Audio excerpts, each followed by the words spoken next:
Hail travelers, and welcome to the Knight's Realm. Here in the realm of Camelot, I, the Guardian Knight, venture deep into the archives of popular culture and entertainment to bring you all my own perspective on such matters. First video essay in a while, and first Patreon-sponsored video ever. The Baldur's Gate series of video games dates back to the late 90s with BioWare's wildly successful 1998 game named after the legendary city-state from Dungeons & Dragons' Forgotten Realms. Baldur's Gate revolutionized computer RPGs with a compelling story, colorful cast of characters, and, the subject of this video, an intimidating villain, Sarevok Anchev. But what makes Sarevok so compelling, and what led this armored behemoth down the path of wickedness? Today, I will show you. Now, join me as we delve deep beneath the castle and begin our quest.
Baldur's Gate opens with two evocative scenes, an animated narration and a brief action scene. The narration will be important later, but right now I want to focus on the other scene. Editing Knight's Realm here. The Time of Trouble's narration is in Baldur's Gate 2, not Baldur's Gate 1. I misremembered that. It's been a while since I've played the original two games. Just wanted to clear that up. But I will continue talking about it, so. Before the scene begins, a quote from Nietzsche appears on the screen. He who fights with monsters should look into it that he himself does not become a monster. When you gaze long into the abyss also gazes into you. We then see a lone man being pursued onto a balcony. He stumbles against the railing of the overlook as a terrifying figure follows behind him, a hulking man clad in spiked armor and a horned skull helm. His eyes glow bright yellow. A chilling laugh rumbles forth from his throat, as a crack of thunder splits the air, indistinguishable from the bolt of lightning it accompanies. The man on the ground whimpers, "No, you can't." His attacker's response is the first clue for the plot of the game. I will be the last, and you will go first. The injured man continues to plead for his life, but the pleas fall on deaf ears as the armored brute lifts him up by the throat, crushing his windpipe and throwing him to the streets far below. From the blood that pools beneath the man comes the symbol the game is most known for, a grinning skull surrounded by drops of blood. Keep this symbol in mind for later. Already, this monstrous figure makes quite the first impression. Similar to characters like Darth Vader or Megatron, specifically in Transformers Animated, in his initial introduction we already know a handful of things about him. 1, he's terrifying. 2, he is dangerous. And 3, he has a goal. One that he is willing to end others' lives for. Unlike those others, however, this figure seems motivated primarily to kill, rather than it simply being a means to an end. The "I will be the last" line calls to mind the iconic tagline of the film and TV show Highlander, "There can only be one." Where Vader sought the Death Star plans and Megatron sought the Allspark, this man seeks to kill. But who exactly? To answer that question, we must return to the beginning, to a time known as the Time of Troubles. The Lord of Murder shall perish, but in his doom he shall spawn a score of mortal progeny. Chaos will be sown from their passing. So saith the wise Alondo. In 1358 DR, the Year of Shadows, the overgod of the world Abir Toril, Ao, grew incensed with the petty and megalomaniacal dealings of the other gods of the Pantheon, and so condemned them to live as mortals for a time, in order to teach them humility and wisdom, as well as for other reasons. The only god unaffected was Helm, god of guardians, who remained to ensure that the other gods did not attempt to overstep their boundaries by returning to their divine realms, without Eo's permission. In truth, the cause of this drastic move by the Overgod was the actions of two of the gods known as the Dead Three, Bane, Lord of Tyranny, and Merkel, Lord of Undeath, who stole the precious Tablets of Fate which dictated the laws of realm space from Eo and incurred his wrath. When no one confessed to this crime, Eo cast the entire pantheon down, including the third member of the Dead Three, Bhaal, Lord of Murder. Over 1,000 years prior, the sage Alondo had made a prophecy, one that Bhaal was all too familiar with, together with his own foresight, a prophecy that foretold his death. To circumvent this fate, Bhaal concocted a plan to sire many children, through whose blood he could one day be restored to life. As had been foretold, Bhaal was slain by the one who would claim his role as god of death, Sirik, and his story was seemingly brought to an end. However, his backup plan had succeeded, as the beings known as Bhaalspawn were born. One such Bhaalspawn would come to be known as Sarevok Anchev. Sarevok, like many others of the infant Bhaalspawn, was brought to the Temple of Bhaal in the Forest of Worms to be sacrificed, the Bhaalists seeking to resurrect their master. However, the organization known as the Harpers interfered, saving the life of at least one of the children, and slaying many of the Bhaalists. Baby Sarevok was also saved from death and found by a man named Riktar, also known as Realtor Anchev. Riktar was one of the high-ranking officers of the corrupt organization the Iron Throne, who sought to spread its influence as far as Baldur's Gate. As Sarevok grew, he became involved in his adopted father's criminal activities, but always knew he was destined for more.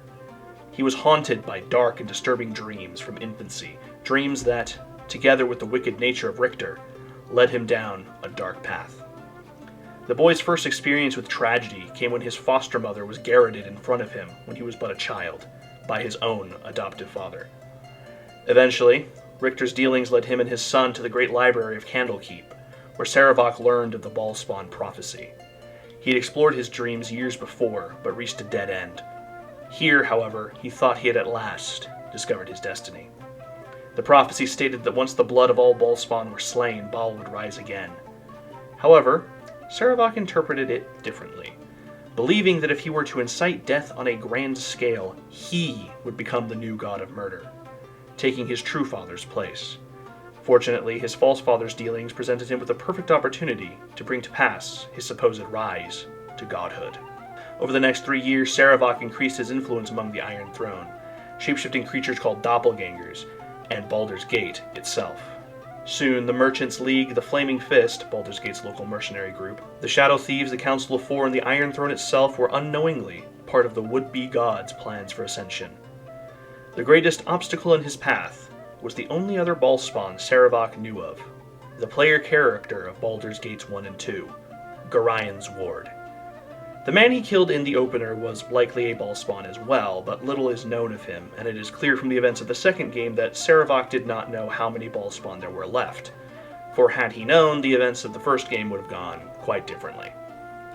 The story of Baldur's Gate 1 begins with the player character leaving the Library of Candlekeep with their guardian, the Harper Gorian, who had been there at the Temple of Bhaal when Sarevok was a baby. Gorian's Ward was the other baby who survived. Gorian had raised the child with values antithetical to their Bhaalist origin, so as to avoid them following in their father's footsteps. Side note, there is a canon name and gender for Gorian's wards, but as I will touch on that in a later section of this video, the canon of BG 1 and 2 leaves much to be desired when it comes to certain characters.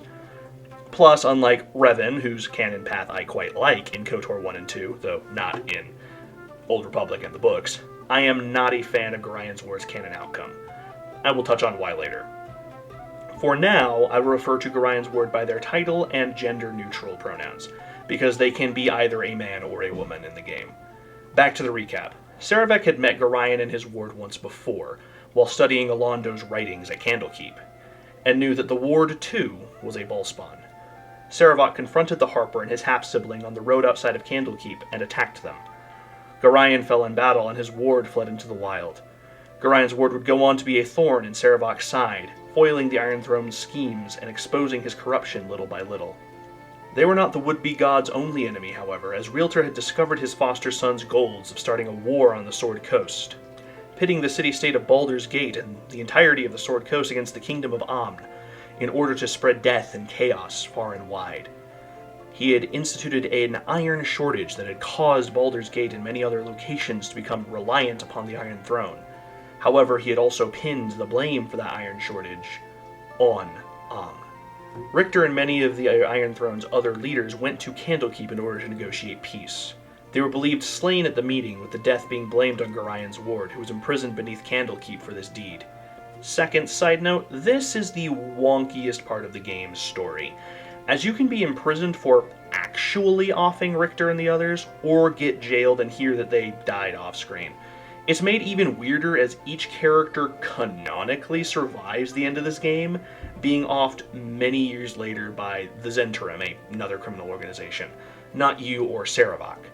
The dark side choice here makes some amount of sense, but the neutral or good choices, the canon ones, are weird, and poke kind of a hole in Sarevok's plan. He clearly wanted Richter and the others off the table and to blame their slayings on Gorian's ward, so why didn't he just ensure they die anyway? I assumed that was the game dev's plan, but WotC contradicted this by having them survive for some reason. Dang it, WotC, why can't you just be normal? It's even more confusing, as at this point in the game's story, the throne is entirely under Sarevok's control until he's defeated. But how? The leaders are still alive unless you go dark side with it. I don't know, it's a very weird plot point. And if Sarevok just thought they were dead, why wasn't that confirmed in-game? Anyway, moving on. This move, intended to cement Sarevok's control, only led to his downfall. With the Iron Throne's leaders out of the picture and war with Amn imminent, Sarevok returned to Baldur's Gate and arranged for the assassinations of Commander Scar of Entar Silvershield, two figures in the city that stood in his path, and framed the Shadow Thieves for their deaths.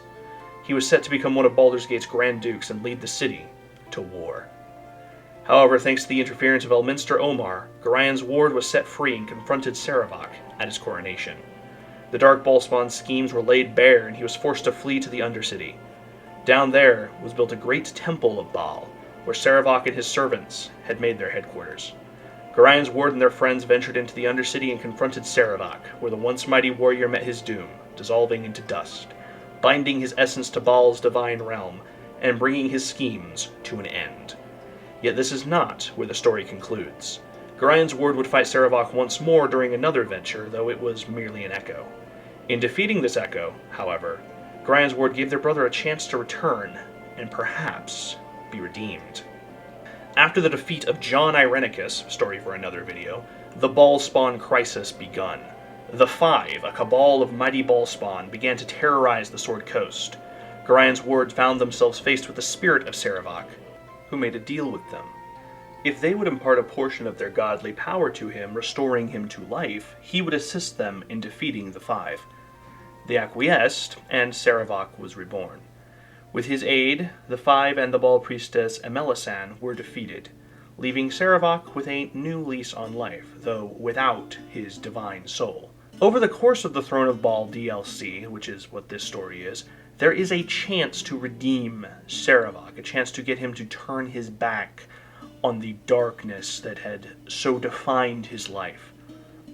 Unfortunately, said redemption would be declared strictly non-canon. Sarevok left the Sword Coast and became a legendary warlord who may have ventured as far as the Abyss, the demonic plane. He was tortured by his past, eventually laying to rest the one woman whom he had loved, a woman by the name of Tomoko, who had left him when his plans for godhood consumed his every waking moment. Unfortunately, this introspection did nothing to sway him from Bhaal's path. About a century later, after the Dead Three returned to life, Gorian's ward and the last Bhaalspawn had died violently, allowing Bhaal to return. Sarevok had lost his connection to Bhaal after his defeat, though he still held some level of power, diminished though it may have been. Sarevok returned to Baldur's Gate and rebuilt the cult of Bhaal. He was a shadow of his former self, still intimidating, still mighty, but no longer the conqueror he had once been. He was a twisted shell of a man, one who entered an incestuous relationship with his own daughter, siring the future chosen of Bhaal, Orin the Red. Also a story for another video. Sarevok played a role in the Absolute Crisis, enlisting new unholy assassins of Bhaal to spread terror throughout Baldur's Gate to pave the way for the Dead Three's dominion. He came face to face with the Nautiloid adventurers, the main characters of Baldur's Gate 3. This encounter, ultimately, would lead to his final demise, one from which there would be no returning. Unless he comes back in BG4 to prove me wrong. Sarevok is a fascinating villain to me, but one who I do not feel lived up to his full potential. The intimidating figure of BG1 was as effective a villain as one would expect, and with the exception of that one narrative hiccup involving the Iron Throne's leaders, his plan made sense, only foiled by the hero's tenacity. He's a classic example of a man misguided by his ambitions, led astray by his darker nature to effect devastation upon the innocent. The snippets of his history, specifically romantic, we learn throughout BG2 help to paint him as a well-rounded human as well, not just the big baddie. I really like the character as presented in the original games. Unfortunately, that's where it ends. The idea of this character being given a second chance and leaving behind his origins was a possibility as presented in the DLC, but, like another character, Viconia Devere, it was a possibility that Wizards of the Coast didn't want to pursue. Whenever an RPG is written into an existing universe, certain aspects will be solidified as canon, nullifying certain player choices. The canon endings tend to be ones that either cause the least amount of ripples to the existing world, or that line up with future stories that the devs want to tell. Things like Revan going light side, the Warden dying while fighting the Archdemon, Hawk being a mage, the Inquisitor being an elven woman, etc. The unfortunate thing to me, as I really don't care if my ending isn't canon, doesn't impact my enjoyment of the game in the slightest, is that in the bids to have the least complicated endings, sometimes interesting plot threads are dropped. And nowhere is this more obvious than in the stories of Sarevok and Viconia. Now, I won't really touch on Viconia here, suffice to say that her canon story sucks. Sarevok's canon ending is the quote-unquote generic one. He worked with Gorian's Ward to defeat the Five, and then they went their separate ways. He continued to wage war wherever he went, and only occasionally dipped into heroics.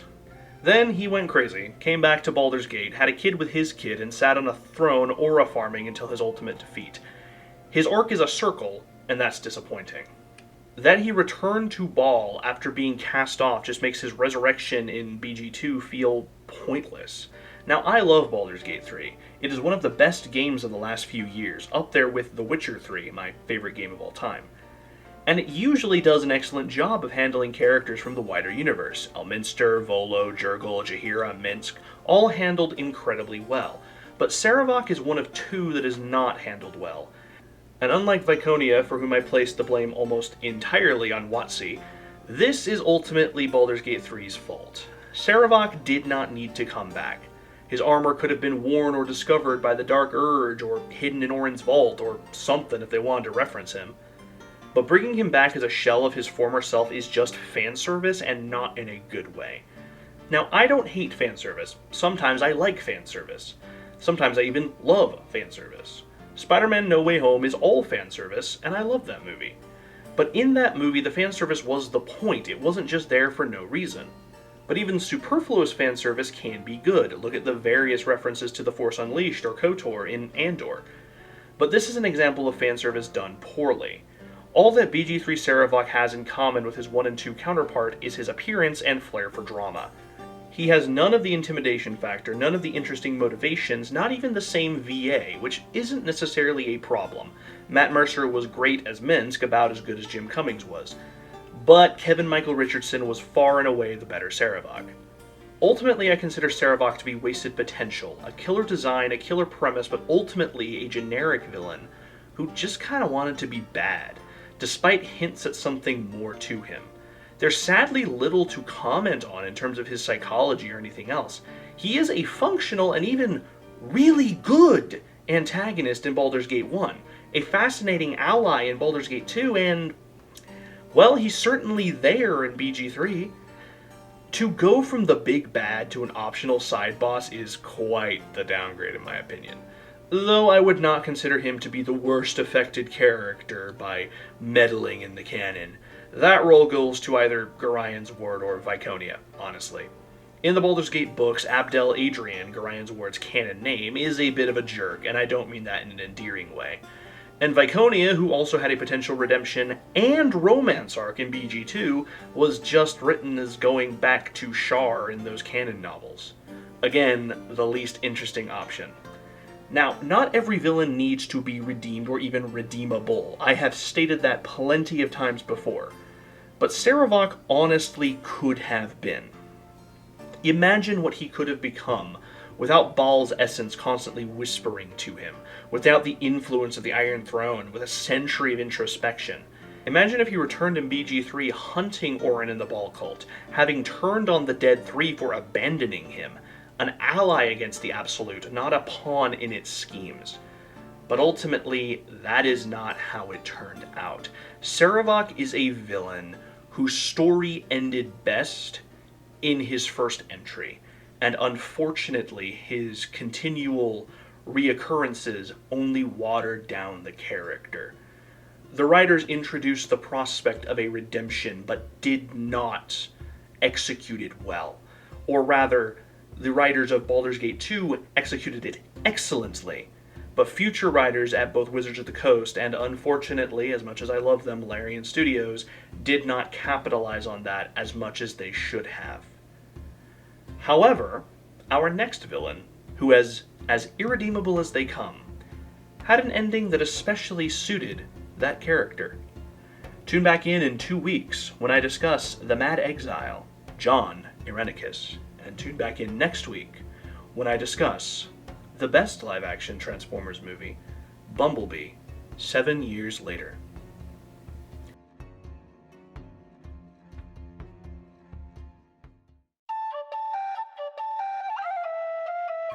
Thank you all for joining me on my quest. If you enjoyed the video and like what I do here, please consider leaving a like and subscribing to the channel.